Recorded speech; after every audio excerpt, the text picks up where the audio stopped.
हा श्रोत्यातला एक प्रकार सांगितला. ऐकतो आणि दुसऱ्याला उपदेश करतो, स्वतः काहीच करीत नाही. तिसरं ऋषभ. ऋषभ म्हणजे बैल. बैलाला काय पोट भरायचं आहे. चारा असो का भुसा असो का पेंड असो का बदाम असो. बैलाला बदाम जरी खाऊ घातले त्याला त्याचं सुख वाटणार नाही, चारा घातला तरी दुःख वाटणार नाही. फक्त पोट भरायचं आहे. तसं काहींना फक्त येऊन बसायचं आणि ऐकायचंय, एवढंच काम आहे. त्या बैलाला स्वादाशी काही घेणं नाही. म्हणून सांगितलं भुसा जरी असला तरी खाईल, चारा जरी असला तरी खाईल, ज्वारीचा असला तरी खाईल, बदाम घातले तरी खाईल. फक्त खायचं आणि पोट भरायचं एवढंच ज्याचं काम आहे त्याला ऋषभ म्हणतात, बैल म्हणतात. फक्त कथा कीर्तन ऐकायचं बस, एवढंच ज्याचं काम आहे, बाकी याच्या पलीकडे काहीच नाही, तो ऋषभच आहेत नाव. आणि चौथा आहे उंट. उंट जो असतो ना, उंटाला झाडाचा गोड पाला आवडत नाही, कडू पाला जास्त खात होतो. तसं काही श्रोत्यांना एखाद्या कथा प्रवचनातून चांगल्या गोष्टी तो कधीच घेत नाही. एखादा दोष दिसला की तेवढा बरोबर कॅच करतो, त्याला उंट म्हणतात.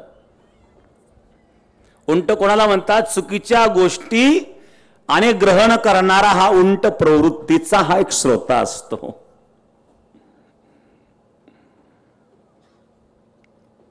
म्हणून श्रोता बनावं. अवर श्रोता, प्रवर श्रोता, जे श्रोत्याचे मी प्रकार सांगितले.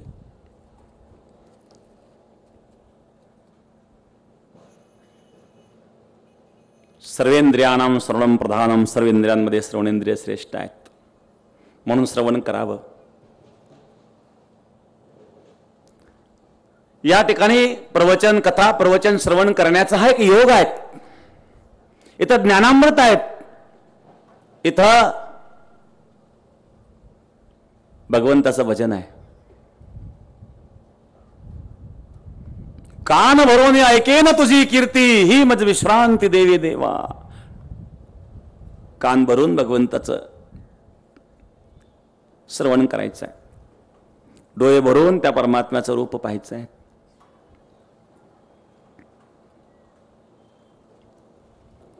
सर्वस्य चाहम हृदि सन्निविष्टो मत्तः स्मृतिर्ज्ञान अपोहनंच वेदेश सर्वेरहमेव वेद्यो वेदांत कृद्वेद विदेव चाहम. सर्वस्य अहम च हृदि सन्निविष्टो. भगवान सांगता, अर्जुन मी सर्वांच्या हृदयामध्ये प्रविष्ट आहे. सर्वस्य अहम च हृदय सन्निविष्टो. सन्निविष्ट, प्रविष्ट, सर्व या जगामध्ये जेवढे पदार्थ असतील त्या सर्व पदार्थात मी प्रविष्ट आहे. मत्तः स्मृतिर्ज्ञानम अपोहनंच.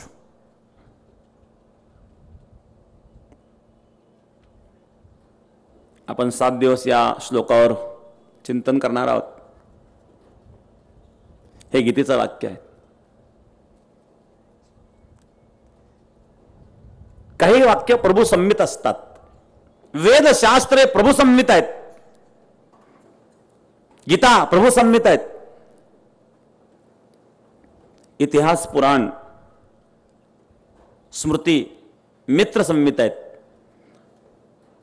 आणि काव्य साहित्याला कांता संमित म्हणतात. समजून सांगण्याचे प्रकार आहेत. वेदशास्त्र काय सांगतं, इतिहास पुराण काय सांगतो, आणि साहित्य काव्य काय सांगतं, या तिघांच्या भाषा वेगवेगळ्या आहेत. काव्याच्या साहित्याच्या भाषा वेगळ्या आहेत, पुराणाची भाषा वेगळी आहे, आणि वेदाची भाषा वेगळी आहे.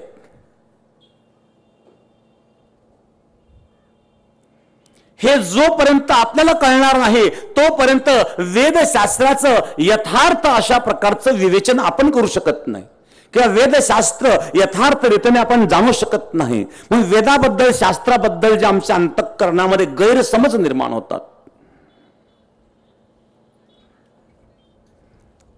याला कारण आहे की आपलं अज्ञान आणि जाणून घेण्याची इच्छा नाही. समाजामध्ये काही विकृत मानसिकतेचे लोक असतात, की ते शास्त्राला विकृत पद्धतीने मांडतात, देवदेवतांची टिंगल करतात. एकदा 15-20 दिवसापूर्वी एक बातमी होती चॅनलला, बऱ्याच चॅनलवाल्यांनी दाखवलं.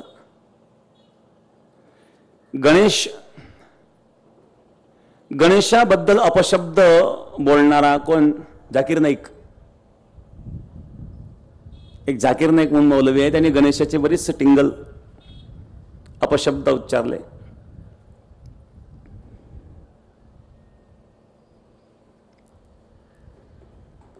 गणेश हे तत्व कळण्यासारखं नाही आहेत. गणेशाबद्दल अपशब्द उच्चारणे म्हणजे त्या व्यक्तीसारखा मूर्ख कोणीच नाही.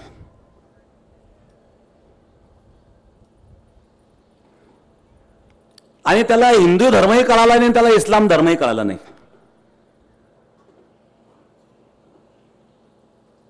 गणेशाचं पूजन हे प्रत्येक धर्मात आहेत. हिंदू धर्मामध्ये जसं आहे तसं इस्लाममध्ये सुद्धा आहे, ख्रिश्चनमध्ये सुद्धा आहे. कुठं आहे, कसं आहेत, शास्त्रीय भाषेतून सांगून देईल. गणेश एक तत्व आहे. त्याने सांगितलं धड माणसाचं, शिर हत्तीचं, विटंबना.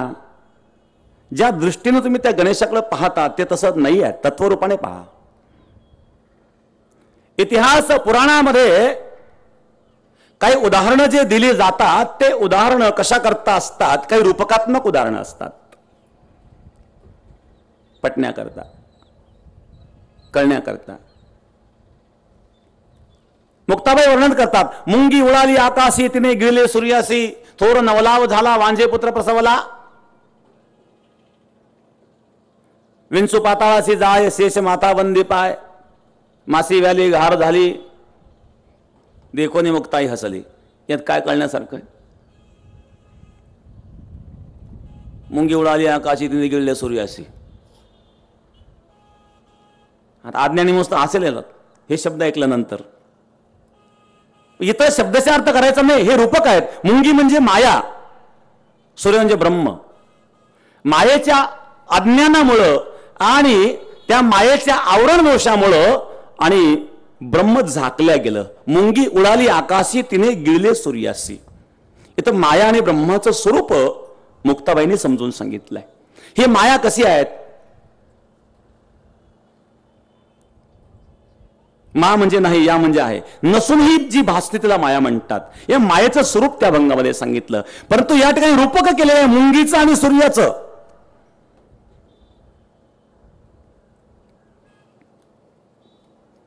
मुंगी व्याली शिंगी झाली तिचे दूध किती, 17 रांजण भरून उरले पेले 12 हत्ती.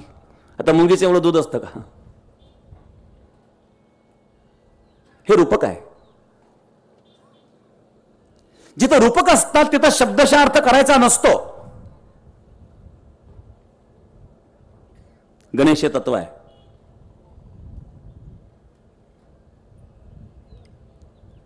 माऊली ज्ञानेश्वर महाराजांनी गणेशाचं वर्णन केलंय ज्ञानेश्वरच्या पहिल्या अध्यायामध्ये बघा. अकार चरण युगल, उकार उदर विशाल, मकार महामंडल मस्तकाकारे, ओंकार प्रधान रूप गणेशाचे, ते तिन्ही देवाचे जन्मस्थान. गणेशाचे चरण हे आकाराकृतीचे आहेत. अकार चरण युगल, उकार उदर विशाल, उदर आहे उकार, आणि मकार महामंडल मस्तकाकारे, मकार आहे मस्तक. आकार चरण, उकार उदर आणि मकार मस्तक. मकार महामंडल मस्तकाकारे. काय माऊलींचे एक एक शब्द आहेत महाराज. ज्ञानेश्वरची एक एक ओवी म्हणजे माणसाच्या बुद्धीच्या 1000 पटीनं आहेत. गणेशाचं वर्णन,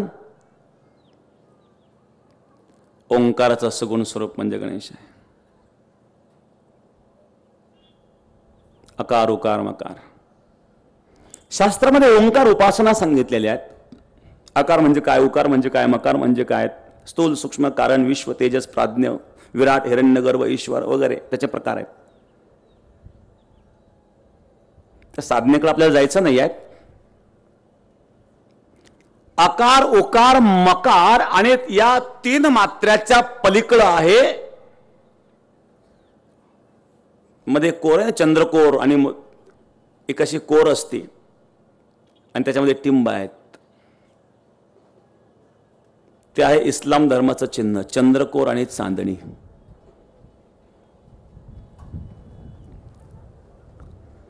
इस्लाम धर्माचं चिन्ह आहे चंद्रकोर आणि चांदणी. कुठून आली चंद्रकोर आणि चांदणी? ओम अक्षराच्या वर काढलेलं ते अक्षर आहेत. ते अक्षर नाही आहेत, ते ध्वनी आहेत. वेदांतामध्ये ध्वनी रूपाने काही चिन्ह असतात. ओम गणानां त्वां गणपतिं हवामहे निधीनां त्वां निधिपतिं हवामहे. इथं गण हा जो शब्द आहे तो शब्द नाही आहे, ते चिन्ह आहे. बरेच ब्राह्मण गुंग म्हणतात. गुंग शब्द नाही येतो, ते एक वचन, त्याला काय म्हणतो आपण, उच्चार. गुंग गुंग म्हणण्याऐवजी गुंग अशा प्रकारचा तो शब्द आहे. गणानांत्वम गणपती गुंग, तो स्वर आहेत, उच्चार आहेत, शब्द नाही आहेत. ओम अक्षरामध्ये ते चंद्रकोर आणि चांदणी हे जे टिंब आणि कोर आहेत हा शब्द नाही आहेत, तर तो एक ध्वनी आहेत. आणि हा ध्वनी तीन मात्रांच्या पलीकडचा आहे. पाणिनीयांच्या व्याकरणाच्या दृष्टिकोनातून जर विचार केला तर ओम अक्षरामध्ये ह्रस्व दीर्घ आणि प्लुत तीन उच्चार आहेत. ह्रस्व दीर्घ आणि तिसरा उच्चार आहे प्लुत. आता हा व्याकरणातला विषय आहे, मी तरी फार लांबीत नाही, काही तर काही व्याकरणाचे पाठ चालू नाही आहे. पण गणेश आणि ओंकार याचा जो संबंध आहे हा संबंध मी आपल्यापुढे मांडण्याचा प्रयत्न करतोय. ओंकाराचं सगुण स्वरूप म्हणजे गणेश आहेत. मग भगवान शिवाने त्याचा शिरच्छेद केला आणि हत्तीचं शिर लावलं, हे कथा महत्वाचे नाही आहेत.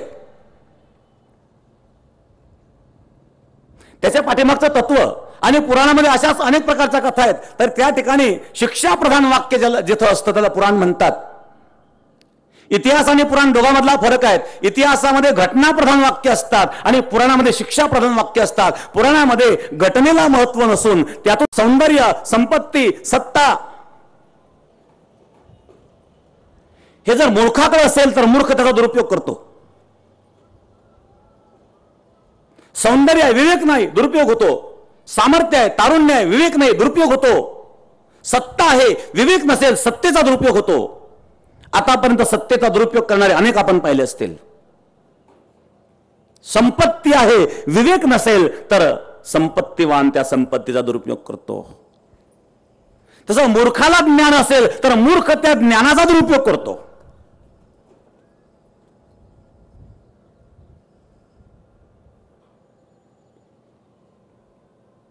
गणेश एक तत्व आहेत आणि हे तत्व कळण्याकरता शास्त्राचं अध्ययन केलं पाहिजे, वेदाचं अध्ययन केलं पाहिजे. हे जाकीर नाईक सारख्या मूर्खाला कसं कळेल बरं?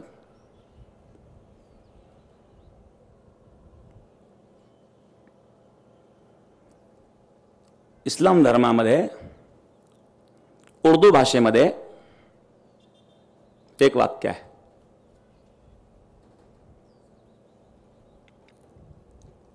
आगाज इब्तदा बिस्मिल्लाह. हे मूळ संस्कृत वाक्य आहे. आगाज इब्तदा बिस्मिल्लाह संस्कृत गणेशाच्या स्तुतीमध्ये वर्णन आहे. गजास्य इप्सिद्दाता विघ्नशमन. गजास्याचा त्यांनी आगास केला, इप्सिद्दाता झाला इब्तदा आणि विघ्नशम झाला बिस्मिल्लाह. ही गणेशाची स्तुती आहे. गणेशाची निंदा करणाऱ्या मूर्खांना अजून कळे ना.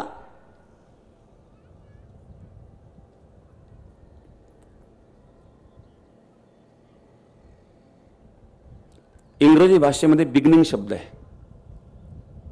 बिगनिंग म्हणजे सुरुवात.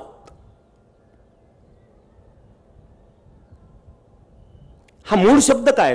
हे गणेशाचं नाव आहे विघ्नहन. विघ्नहन हे गणेशाचं नाव आहे. विघ्नहन शब्दाचा अपभ्रंश झाला बिगनिंग. आपण म्हणतो त्या कामाचा श्री गणेशा केला म्हणजे प्रारंभ केला. इंग्रजी भाषेला सुद्धा सुरुवात गणेशाशिवाय नाही. जगामध्ये गणेशाशिवाय कुठं सुरुवात नाही. ख्रिश्चन धर्माचं चिन्ह आहे क्रॉस. या क्रॉसचे आपली स्वस्तिक आहे बघा, स्वस्तिक. स्वस्तिकचे चारही टोकं काढून टाका, शिल्लक काय राहिलं? क्रॉस. स्वस्तिकचं संक्षिप्त रूप म्हणजे क्रॉस. आणि स्वस्तिक हे सुद्धा गणेशाचंच रूप मानलंय शास्त्रामध्ये. क्रॉसच्या रूपाने ख्रिश्चन धर्मामध्ये सुद्धा गणेशाचंच पूजन आहे. चंद्रकोर आणि चांदणीच्या रूपाने इस्लाम धर्मामध्ये गणेशाचंच पूजन आहे.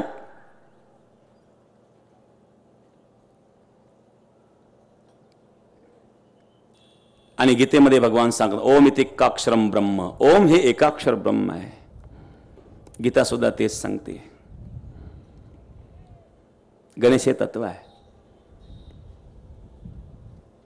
मग काय संकेत आहे याच्यामध्ये? हत्तीचं मुख आहेत,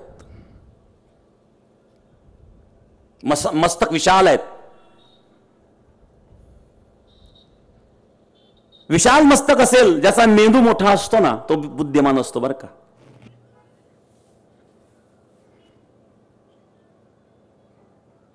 मस्तिष्क विशाल पाहिजे, विचार करण्याची क्षमता विशाल पाहिजे, बुद्धीची क्षमता विशाल पाहिजे. कारण गणेश हे बुद्धीची देवता आहे, गणेश ही ज्ञानाची देवता आहे.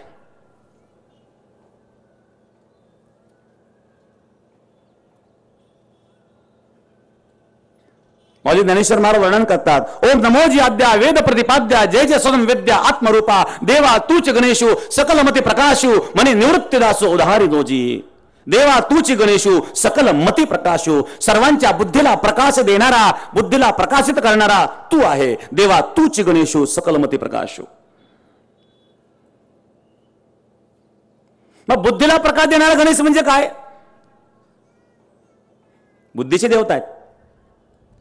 मग बुद्धिमान व्हावं, त्याची बुद्धी विशाल व्हावी. मग विशाल बुद्धी म्हणजे डोकं मोठं पाहिजे. हे संकेत आहेत. कान मोठे आहेत. सोंड म्हणजे नाक मोठं आहे. मोठे कान का? गणेशाचं एक नाव आहे शूर्पकर्ण. शूर्पकर्ण म्हणजे सुपासारखे कान. गणपतीचे सुपासारखे कान आहेत. सुपामध्ये आपण काय करतो? केर मिश्रित जर धान्य असेल तर त्या धान्यापासून केर बाजूला करण्याचं काम आपण सुपाद्वारे करतो. तसं सार आणि असार वेगळं करून सार ग्रहण करण्याची क्षमता ज्या श्रवणेंद्रियामध्ये आहे, ज्या कानामध्ये आहेत, ते मोठे कान. माणसाने मोठ्या कानाचं असावं, हलक्या कानाचं असू नये. हो, काही लोक हलक्या कानाचे असतात. कोणी काही सांगितलं का तेच घेऊन पडतात, विचारच करीत नाही. लोक म्हणतात माणूस खूप चांगला आहे हो, पण जरा हलक्या कानाचा आहे. सगळं चांगलं आहे पण स्वतः विचार करीत नाही. कोणाचं तरी ऐकून बोलतो, काही बोलायला लागला ना समोर त्याच्या लक्षात येते हे शब्द याचे नाही, कोणीतरी कान फुंकले. कोणीतरी कान फुंकले आणि कुणाचं तरी ऐकून बोलतोय, कुणाचं तरी ऐकून वागतो आहे. मग स्वतःची ज्याला बुद्धी नाही आहेत त्याला हलक्या कानाचा म्हणतात.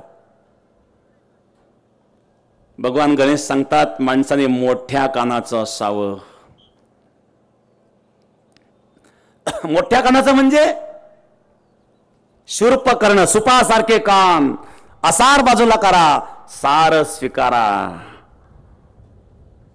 सार स्वीकारणारा श्रोता असावा. परमार्थामध्ये सर्वेंद्रियाणाम श्रवणम प्रधानम. श्रवणेंद्रियाला श्रेष्ठत्व आहे. या ठिकाणी हा यज्ञ आहेत, ज्ञान यज्ञ आहेत, नाम यज्ञ आहेत. कोणी शतकुंडी यज्ञ करतं, सहस्रकुंडी यज्ञ करतं. इथं किती कुंड आहेत? प्रत्येकाला 2-2 कान आहेत.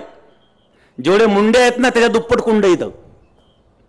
इथं हवन चालू आहे. मग किती मुंडे मोजा इथं, त्याच्या दुप्पट कुंड धरायचे.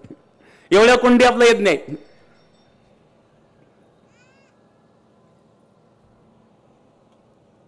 श्रवण कुंड आहेत, श्रवण हे कुंड आहेत, यात आहुती आहेत. आपण श्रवण करतो ही आहुती आहेत. सर्वेंद्रियाणाम श्रवण प्रधानम, सर्वेंद्रियांमध्ये श्रवणेंद्रिय श्रेष्ठ आहे. डोळ्यापेक्षा कान श्रेष्ठ आहे बरं का, अध्यात्माच्या दृष्टिकोनातून. मी उदाहरण नेहमी सांगत असतो, आजही परत सांगतो. काही वेळा त्याच गोष्टी पुन्हा पुन्हा सांगाव्या लागतात. का सांगाव्या लागतात? कारण तुम्ही लक्ष ठेवत नाही. हा तुमचा दोष, त्याला आम्ही काय करणार? बरं तुम्ही लक्ष ठेवत नाही ते आमच्याकरताही बरे, म्हणजे पुन्हा आम्हाला सांगतो तरी येतं नाही का? सर्व तर सावधान नसतो. सर्वेंद्रियाणाम श्रवण प्रधानम. उदाहरण आहेत. 3 शिष्य एका गुरुकुळ विद्याध्ययन करण्याकरता गेले असताना एक अधिकारी महात्मा होते. पण हे योग्य आहे का? अधिकारी आहे का? यांच्यामध्ये योग्यता आहे का? हा विचार केला पाहिजे. कृपण मनुष्य ज्याप्रमाणे धनाचं रक्षण करतो त्याप्रमाणे ज्ञात्याने ज्ञानाचं रक्षण करावं. पण योग्य अधिकारी जर श्रवण करणारा मिळाला तर मोकळ्या मनाने त्याला ज्ञान द्यावं. परंतु अनाधिकाऱ्यासमोर मात्र ज्ञान आपण त्याला सांगू नये. या ठिकाणी माननीय कर्डिले साहेब उपस्थित झालेत. आमचे चंद्रशेखर भाऊ सुद्धा उपस्थित आहेत. सर्व मान्य माजी आमदार चंद्रशेखर भाऊ कदम, शिर्डी साईबाबा संस्थांचं उपाध्यक्षपद त्यांना मिळालं त्याबद्दल आणि सप्ताह कमिटीच्या वतीनं आपलं अभिनंदन. परंतु साईबाबाचा आणि गंगागिरी महाराजांचा हा बालपणापासून संबंध होता बरे का. साईबाबाचा परिचयच गंगागिरी महाराजांनी करून दिलेला आहे. आणि 3-4 वर्षापूर्वी साई संस्थांनी मीटिंग घेऊन सद्गुरू गंगागिरी महाराजांच्या मंदिराचं काम चालू असताना आम्ही मान्य माजी आमदार ससाने साहेब त्यावेळेला अध्यक्ष होते आणि कोले साहेब उपाध्यक्ष होते. त्यांच्याजवळ आम्ही एकदा बोललो होतो पुण्यतिथीच्या कार्यक्रमामध्ये. त्यावेळेला त्यांनी एक मीटिंग घेऊन आणि बेटाकरता सभामंडपाचं काम आता होत आले, पण त्या सभामंडपाकरता आणि त्यांना आम्ही मागणी केली होती. तर त्यावेळेला त्यांनी 1.25 कोटीचा एक ठराव केलेला होता आणि तो संस्थांनी ठराव केलेला आहे. तो कुठं असेल ती फाईल तर आपल्याला शोधावी लागेल. आता तिथं आपले माणसं आलेत ना हो. आपल्याला संस्थांच्या या माध्यमातून काही काम करता येऊ शकतं. आणि गंगागिरी महाराजांचा संबंध आणि अध्यक्ष राहतात मुंबईला. आता पाहायला आमचे उपाध्यक्ष त्या ठिकाणी आहेत. आमच्या दृष्टीने तुम्ही अध्यक्षच आहेत.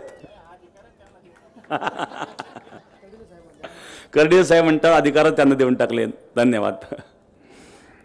तर या ठिकाणी मान्य कर्डिले साहेबांनी हा जो मंडप दिला जवळजवळ 16.5 लाख रुपये खर्च आणि त्यांनी तो स्वीकारलेला आहे. त्यांना धन्यवाद. इथं जे सुजयदादा विखे पण आहेत, ते 2 दिवसापासून झटतात. त्यांनी सुद्धा आणि एकादशी आणि द्वादशीची पंगत घेतलेली आहे, तर त्यांना सुद्धा आपण धन्यवाद देऊया. आणि वाढायचं काम तरुण मंडळ खूप चांगलं करतायत. मी तरुण मंडळीला सुद्धा धन्यवाद देईल. या 21 गावातून उपस्थित असणारे जे भक्तगण आहेत, जे तरुण आहेत, अजूनही आपल्याला उत्साहाची गरज आहे. कारण आता दररोज समाज वाढणार आहे. जसा समाज वाढेल तसे आपल्याला मनुष्यबळ वाढवावं लागणार आहेत. म्हणून या 21 गावामध्ये असणारे सर्व तरुण आहेत, त्या सर्व तरुणांना आव्हान आहेत की आता आपण या 6 दिवस राहिले, आता 1 दिवस तर गेला, 6हाही दिवस आता अर्धा गेलेला आहे, 5.5 दिवस राहिले. या 5.5 दिवसामध्ये आणि आपण सध्या पाऊसही थांबलेला आहे, आपले शेतीचे कामं जवळजवळ उरकत आलेले आहेत.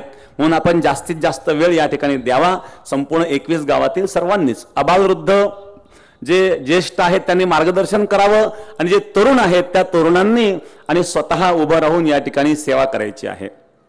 हा योग आपल्याला पुन्हा आणि कधीही सांगता येत नाही. सद्गुरू गंगागिरी महाराजांची कृपा आहेत. आपल्या परिसरामध्ये हा सप्ताह आहे, हे आपलं भाग्य आहे. म्हणून वेळेचा सदुपयोग करण्याचा आपण सर्वांनी प्रयत्न करावा.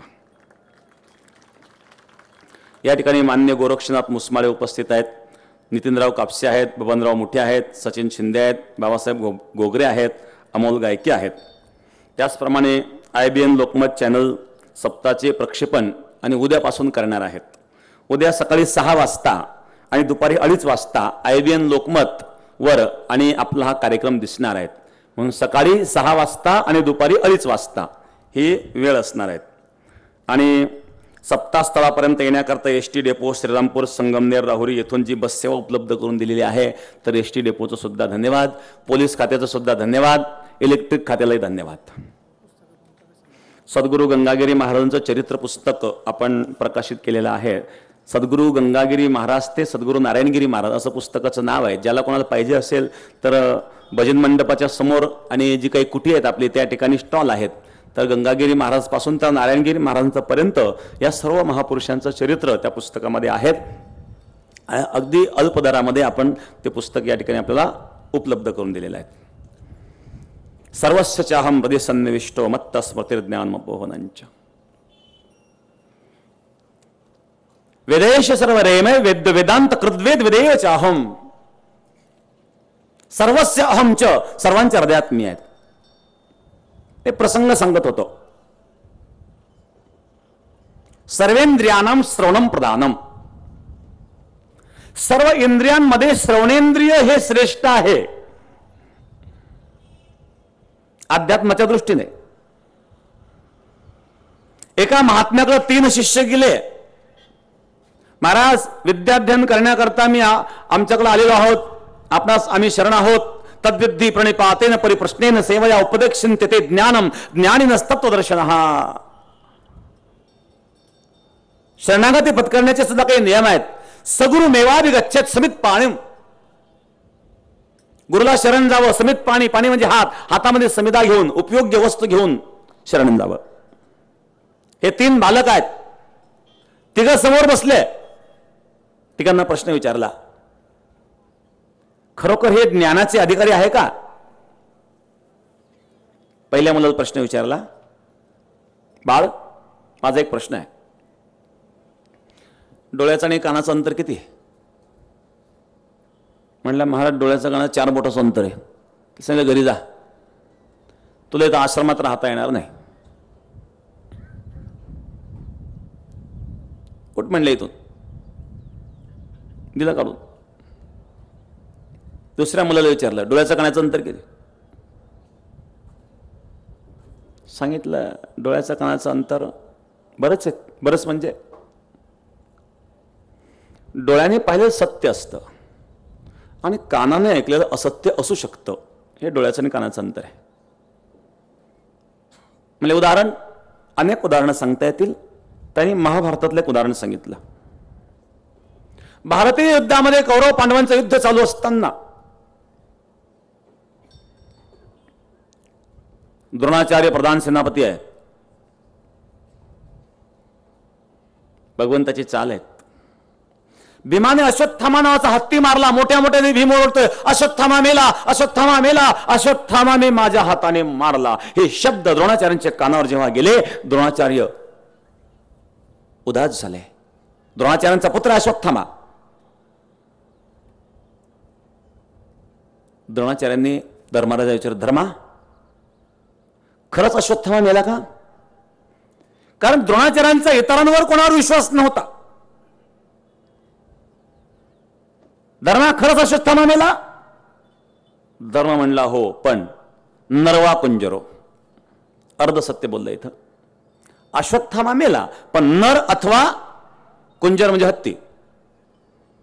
इथं भगवंताची एक लीला आहे बघा. खेळ तो येण्याची खेळावा. धर्मराजाने जेव्हा नर शब्द उच्चारला तेव्हा तो शब्द द्रोणाचार्यांनी ऐकला, पण कुंजर शब्द उच्चारताना भगवान कृष्णाने शंख वाजवला. पुढचा शब्द द्रोणाचार्यांनी ऐकलंच नाही. मग अश्वत्थामा नावाचा आपला मुलगा मेला अशी भावना द्रोणाचार्यांची झाली आणि द्रोणाचार्यांनी शस्त्र खाली टाकले आणि डोळे लावून बसले. तेवढ्यात भगवंताने दृष्टद्युम्नाला खुणवलं आणि द्रोणाचार्यांचा शिरच्छेद झाला. सांगितलं महाराज कानाने धोका दिला.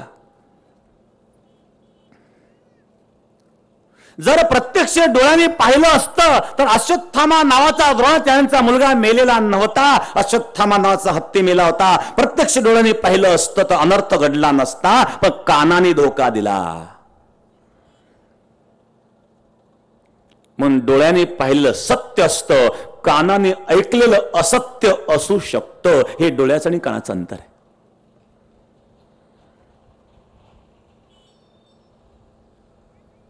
त्याला सांगितलं थांब, या आश्रमामध्ये सेवा करावी लागेल. कारण जे ज्ञानाचा कुरठा ते तर सेवा हा दारवंटा, जो स्वाधीन करी सुवटा ओळ गोणी सेवा हे ज्ञानाचं द्वार आहे. द्वार म्हणजे प्राप्ती साधन. द्वार शब्दाचा अर्थ आहे प्राप्ती साधन. ज्ञान प्राप्तीचं एक साधन आहे ते म्हणजे सेवा. कारण सेवा केल्याने चित्तवृत्ती स्थिर होते, सेवा केल्याने चित्त शुद्ध होतं आणि चित्त शुद्ध झाल्यानंतर ज्ञान धारण करण्याची क्षमता निर्माण होते. म्हणून मौली ज्ञानेश्वर महाराज सांगतात, जे ज्ञानाचा कुरठा ते तर सेवा हा दारवंठा, जो स्वाधीन करी सुवटा ओळ गोणी सेवा हा दारवंठा. सेवा कर. आश्रमामध्ये राहून जर तू सेवा केलीस ना तर तुझ्यामध्ये ज्ञान धारण करण्याची क्षमता निर्माण होईल. ज्याने सांगितलं डोळ्याचं आणि कानाचं 4 बोटाचं अंतर त्याला काढून दिलं, तो इथं शिकण्याच्या योग्यतेचा नाहीये, तुला काय शिकवावं. दुसऱ्या मुलाला सांगितलं आश्रमामध्ये राहा पण तुला सेवा करावी लागेल. तिसऱ्या मुलाला विचारलं डोळ्याचं आणि कानाचं अंतर. त्याने सांगितलं महाराज डोळ्याने पाहिलेलं असत्य असतं आणि कानाने ऐकलेलं सत्य असतं. त्याने उलट सांगितलं. विचारलं उदाहरण सांगता येईल. मंदांधकारामध्ये दोरीवर सर्पाचा भास झाला, सर्प नाही मग दिसला कसा.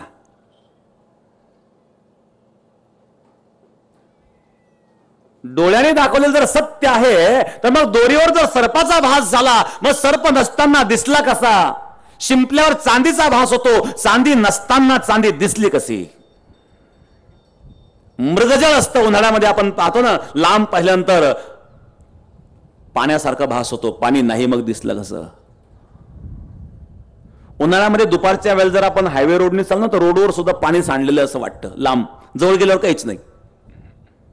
मग पाणी नाही मग दिसतं कसं हो. नसलेलं पाणी दिसतायत, नसलेला सर्प दोरीवर दिसतोय, नसलेली चांदी शिंपल्यावर दिसत आहेत. स्थाणुपुरुष एखादं खोड पडलेलं असतं, वाळलेल्या झाडाचं खोड असतं आणि रात्री जर तो प्रवास करीत असेल त्याला वाटतं कोणतरी माणूस आहे, माणूस नाही मग माणूस दिसला कसा.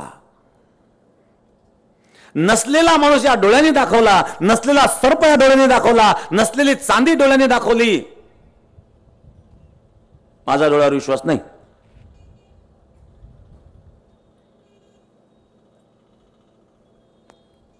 कानाने ऐकलं खरं कसं.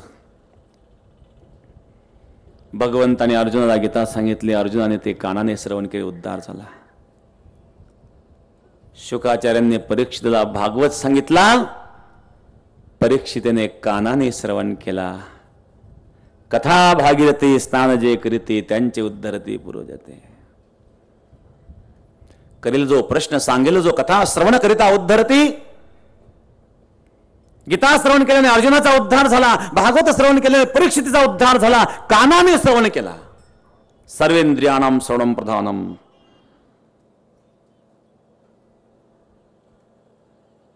म्हणून माणसाने हलक्या कानाचं असू नये, मोठ्या कानाचं असावं. ज्याचे कान मोठे असतात ना तो विद्वान असतो बरं का. एकमेकाचे कान शोधून पाहू नका.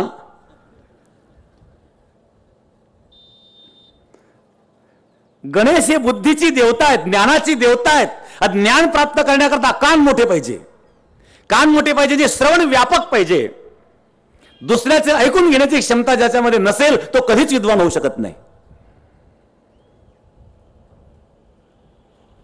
श्रवण करण्याची क्षमता ठेवावी, ऐकण्याची क्षमता ठेवावी. आणि ऐकण्याची इतकी विशाल क्षमता ठेवावी की हे कान कसे असावे तर सुपासारखे असावे. शूर्प कर्ण म्हणून गणपतीचे कान सुपासारखे आहे. हे तत्व आहे. भगवान शिवाने शिरच्छेद केला आणि मग त्याला हत्तीचं शिर लावलं. ही जी कथा आहे ना, ह्या कथा कशा करता असतात माहितीये? एक लहान मूल होतं 5-6 वर्षाचं. त्याचा बाप वकील होता. त्या मुलाने काय केलं, बापाचं ते कायदे कानूनचं पुस्तक हातात घेतलं आणि लागलं पानं उचकायला. ती आई स्वयंपाक करीत होती त्या मुलाची. स्वयंपाक करता करता ती आई उठली आणि पळत पळत आली आणि त्या मुलाच्या हातातलं पुस्तक घेतलं हिसकावून. का तिला वाटलं न जाणे एखादं पान जर फाडलं तर महत्वाचा कायदा सापडायचा नाही. त्या मुलाच्या हातातून आईने पुस्तक हिसकावून घेतलं. ते मूल लागलं रडायला, मला पुस्तक पाहिजे, पुस्तक पाहिजे. आई म्हणली, ते घाण पुस्तक आहे, दे ठेवून. ते काय चांगलं आहे का? मी तुला दुसरं चांगलं पुस्तक देते. आईने दुसरं पुस्तक आणलं. हे बघ, हे किती छान पुस्तक आहेत. याच्यामध्ये हत्ती, घोडा, चिमणी, कावळा, किती सुंदर चित्र आहेत. त्या पुस्तकामध्ये एकही चित्र नाही, दे ठेवून, घाण पुस्तक आहे.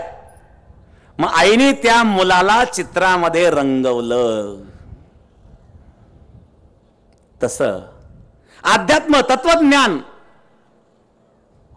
ज्याचं बुद्धी मांद्य आहेत, मंद बुद्धी आहे, ते तत्वज्ञान ज्याला पचत नाही, कळत नाही, ते तत्वज्ञान कळण्याकरता, पचण्याकरता अगोदर एखाद्या कथेमध्ये त्याला रंगवायचं आहे. आईला तर वाटतं मुलगा जज व्हावा, बाप वकील आहे पण मुलगा जज व्हावा, पण आता होणार नाहीये. जे सायाचे स्तन्य सेवी ते पक्वान न केवी जेवी. माऊलींनी उदाहरण दिलं. 3 महिन्याचं मूल आहे, ज्या मुलाला आईचं दूध पचवणं जड आहे, तो पक्वान खाऊ शकतो का? एका बाईने एका पहिलवानाला विचारलं, का हो तुम्ही किती खातात? म्हणले, जिलेबी किती खाता? सांगितलं, मी एका वेळेला 2 किलो जिलेबी खातो. म्हणले, असं मला पण माझ्या मुलाला पहिलवान करायचं. तिने अर्धा किलो जिलेबी आणली. त्या मुलाला मी खा. 3 महिन्याचं मूल लागले नरड्यात कोंबायला. मरल ते पोरग नरड्यात कोंबले तर. होईल ते पहिलवान, होणार नाही असं नाही, पण असं चालेल का?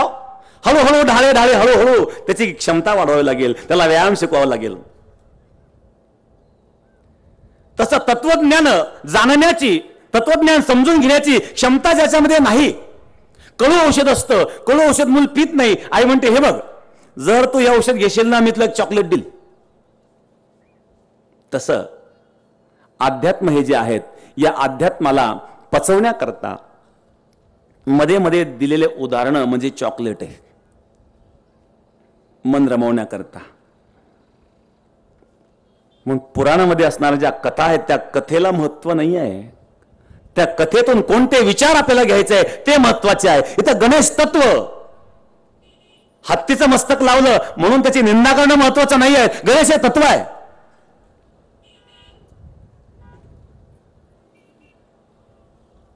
मोठे मोठे कान, लांब सोंड, 2 दात, खायचे दात वेगळे आणि दाखवायचे दात वेगळे. हत्तीच्या शरीराच्या मानाने डोळे बारीक असतात. या प्रत्येक गोष्टीचं आपल्याला विवेचन करता येईल. पण वाजले किती? 2:30 वाजले ना. मग वेळ संपत आली आपली. सर्वस्याच्या हा हृदय सन्निविष्ट. बघू आपण, उद्या बघू. पण गणेशाचं वर्णन आपल्याला करावं लागेल, कारण गणेशाबद्दल जे गैरसमज समाजामध्ये पसरून दिले जातात, हे गणेश एक तत्व आहेत. गणेश असं नाही आहे. पुराणामध्ये वर्णन केल्यासारखं की भगवान पार्वतीने मळाचा गणपती केला आणि भगवान शिव गेले राखण म्हणून त्या ठिकाणी तो बसलेला होता आणि शिरच्छेद केला. एकाने प्रश्न विचारला, का महाराज, काय तुमच्या पुराणामध्ये उदाहरणं सांगतात, पार्वतीच्या अंगाचा मळ निघाला आणि त्या मळाचा गणपती झाला? अहो, एखादी बाई महिनाभर जरी स्नान नाही केलं तर इतका मळ निघेल का गणपती होण्यात का? काय तुमचे पुराण? मग ती काय एखाद्या नांगर शेतकऱ्याची बायको होती का ती पार्वती? हिमालयामध्ये आणि बर्फाच्या ठिकाणी तिथे मातेचा कण सुद्धा नाही. म्हशीच्या अंगाला मातेचा कण लागणार नाही आणि तिच्या अंगाचा इतका मळ कसा काय निघाला गणपती होण्यात का? असा कसा काय गणपती केला? आणि भगवान शिवला कळालं कसं नाही? भगवान शिवचं सर्वज्ञ आहे, मग हा पार्वती निर्माण केलेला आहे, मग त्याचं शिरच्छेद करण्याचं कारण काय? हे तर्क वितर्क आहे. बघू आपण उद्या त्याचं समाधान. भगवान परमात्मा सांगता, अर्जुन, सर्वस्याच्या अहम हृदय सन्निविष्ट. प्रत्येकाच्या हृदयामध्ये मी प्रविष्ट आहे. हृदयामध्ये प्रविष्ट आहे, हृदयामध्ये एक स्थान आहे त्या परमात्म्याचं. मग हृदयामध्येच तो का आहे? भगवंतांनी या ठिकाणी हृदय सन्निविष्ट जो शब्द वापरला, हृदय हा शब्द का वापरला, याचे काही कारण आहे. अजून 5-6 दिवस आहेत आपल्याला. आज आपलं पहिलंच प्रवचन आहे. सप्ताहाचा जरी दुसरा दिवस असला, कारण काल मिरवणुकीमध्ये फार वेळ गेला. आम्ही आलो होतो लवकर, असं वाटलं होतं की लवकर जर मिरवणूक उरकली तर पुढचे कार्यक्रम होतील, परंतु मिरवणुकीत फार वेळ गेल्यामुळं कालही प्रवचन झालं नाही. बहुतेक प्रत्येक वर्षी असं घडत आहेत. तर गावाचा उत्साह असतो, तरुणांचाही उत्साह असतो, त्यांचाही उत्साह आपल्याला जास्त मोडता येत नाही, का त्यांनाही वाटलं हा योग पुन्हा येणार नाही. आणि काल मिरवणुकीला जवळजवळ 90 ते 95% तरुण मुलं होती. ही एक आनंदाची गोष्ट आहे. बहुतेक कीर्तन असलं का 50 उलटलेलेच असतात. तरुणांनी येणं फार महत्वाचं आहे, कारण त्यांनाच संस्कार महत्वाचे आहेत. आपण जर परमार्थापासून वंचित झालो तर जीवन शून्य आहे. आजच्या तरुणांना विदेशी संस्कृतीचं जास्त आकर्षण निर्माण व्हायला लागलंय. काय विदेशामध्ये 5 दिवस काम करतात, आठवड्यातून 2 दिवस सुट्टी. 5 दिवस काम करतात म्हणजे 5 दिवस डोंकी, 2 दिवस एन्जॉय मनकी. आठवड्यामध्ये 5 दिवस डोंकी, 2 दिवस मनकी. मॅन कुठे? मॅनचा पत्ता नाही. तुम्हाला मॅन बनायचं असेल, मनुष्य बनायचं असेल तर गंगागिरी महाराजांच्या सप्तात या.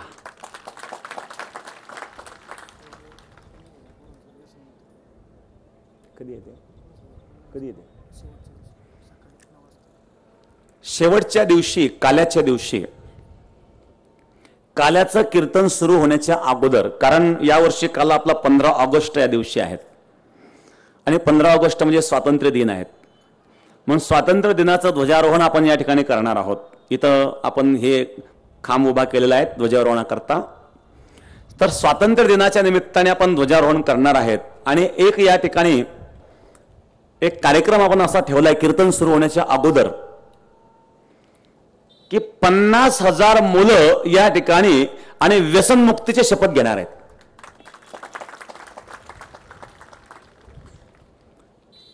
कारण जीवन व्यसनाधीन झाल्यानंतर त्याचे काय दुष्परिणाम होतात हे सर्व आपल्याला ज्ञात आहे. तरी पण ते सुटत नाही. पण ते सोडण्याचा आपण या ठिकाणी प्रयत्न करणार आहोत. मग तुमच्यापैकी कोणी असेल, कोणाला तंबाखू, कोणाला बिडी, काहींना गांजा,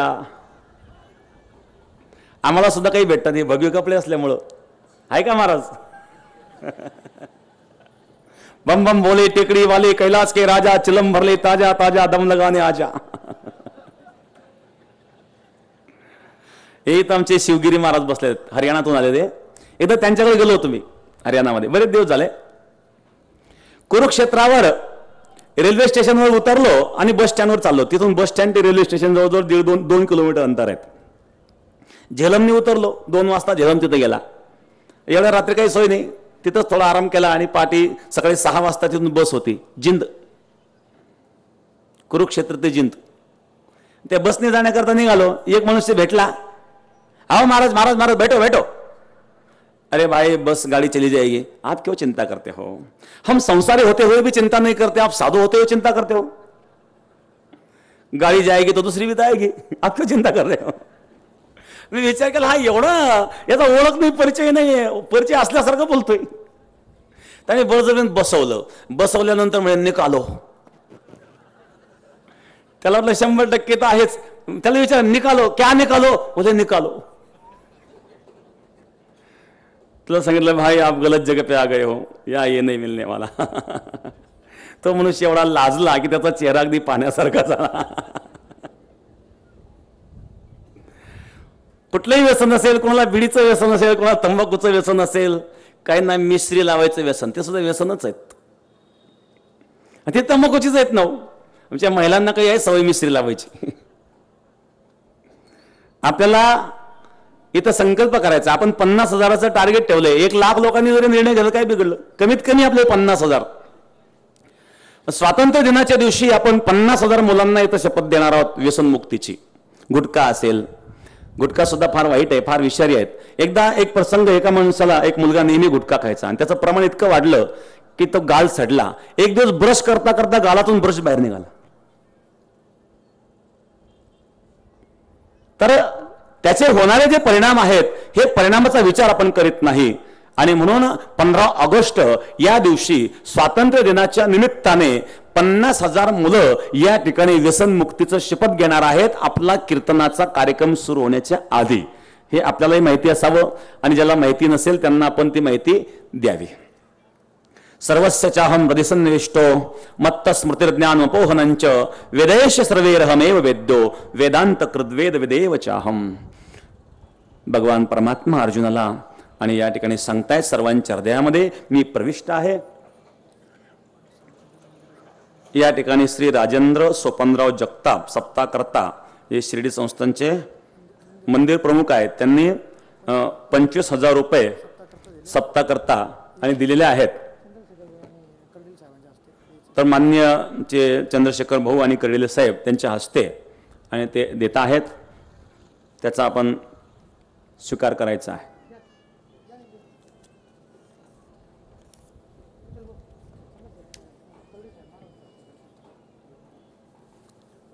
बरं.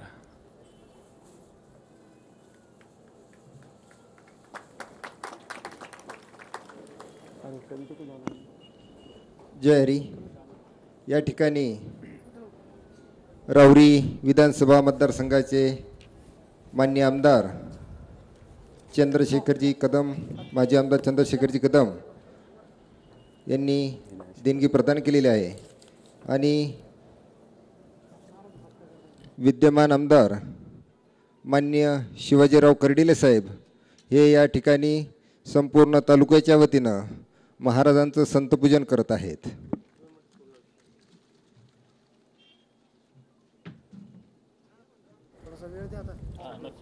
पुंडलिक वरदारी विठ्ठल श्री ज्ञानदेव तुकाराम सद्गुरु गंगागिरी महाराज की जय. सद्गुरु नारायण गिरी महाराज की जय. धन्यवाद.